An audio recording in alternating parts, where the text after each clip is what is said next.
ଭାତରେ ବରା ଆଉ ଚକୁଳି ତିଆରି ଆମେ ତାକୁ ଓଲଟେଇ ଦେବା।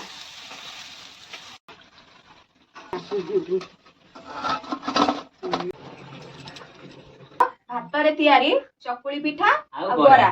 नमस्कार आज्ञा पुणी आउ गोटे नुआ वीडियो को आम आपको स्वागत करुचु। आपण मैंने कौन कर पखाला भात हेले फपाड़ी दौरान किंतु आम से बासी पखाला भात आज चकुली करवा आ बरा करवा केबे आपण मैंने बनई ताले चलतु वीडियो टी जमा स्किप करेंगे शेष पर्यंत देखिए अति सहज आ सरल उपाय बनइबा। आपण मैंने जदि आम वीडियो देखुंती ताहले आम चैनल टी को सब्सक्राइब करेंगे आउ वीडियो रे लाइक करेंगे। ताले चलतु वीडियो टी आरंभ करवा। चलतु आज्ञा ए पखाला भात बरा आ चकुली तैयार करवा। आपण माने शेष पर्यंत देखिए देखिले जानि परिबे। आमे बे प्रस्तुत पई एटिके पियाज कटा अछि पियाज कटा कोबी टी काटिछि लंका टिके तापर टिके भृषंग पत्र एबे कोन करबा आमे को ग्राइंडिंग करि कानिछु भात को लागू काटि दबा करबा को करकी बनाला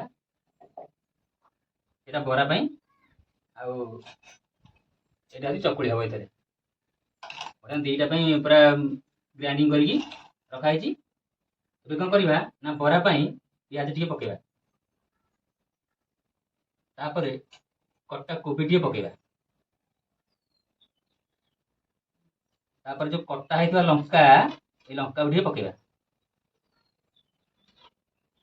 स्वाद अनुसार टिके लूण पकेबा एतरे सोडा पकेबा खाइबा सोडा। बे कोन करबा भागरे सुजी दिए पके देबा।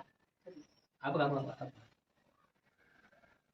सुजी पकेला परे आको टिके भल से मिक्स कर दवा।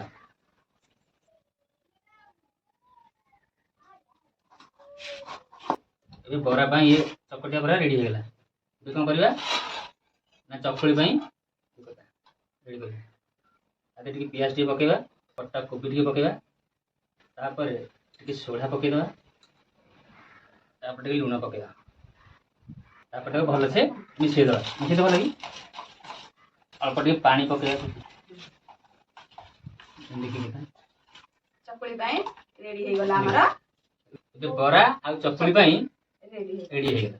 चलतु ए बरा पकेबा आ चकुली करबा। एतर गैस लगा कड़ाई बसई देबा कड़े गरम होला तेल पकाओ एबे हमें तेल पकई देबा। बे तेल गरम होबा पई किति समय तक छाडी देबा। हम वीडियो टी एमती कंटिन्यू करथांतु आ वीडियो टी जदी भलो लागिवो वीडियो रे लाइक दे देबे। तेल अबे गरम हो गेला बे बरा छाणीबा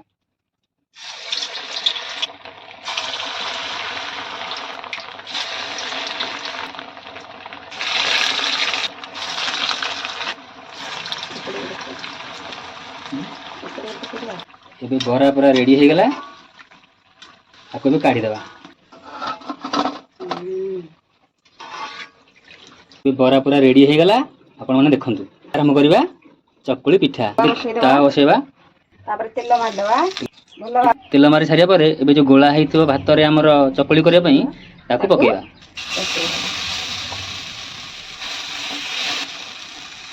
एबे हमें उल्टे देबा।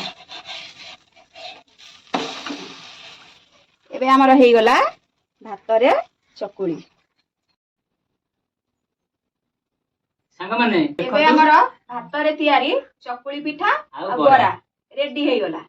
चलंतु खाइकी टेस्ट करबा केमती हेछि।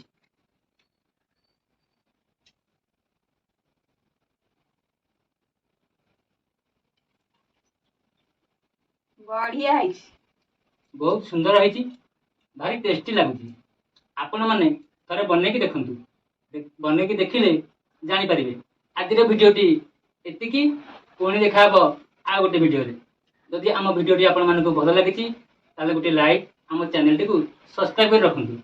रहिली जय जगन्नाथ।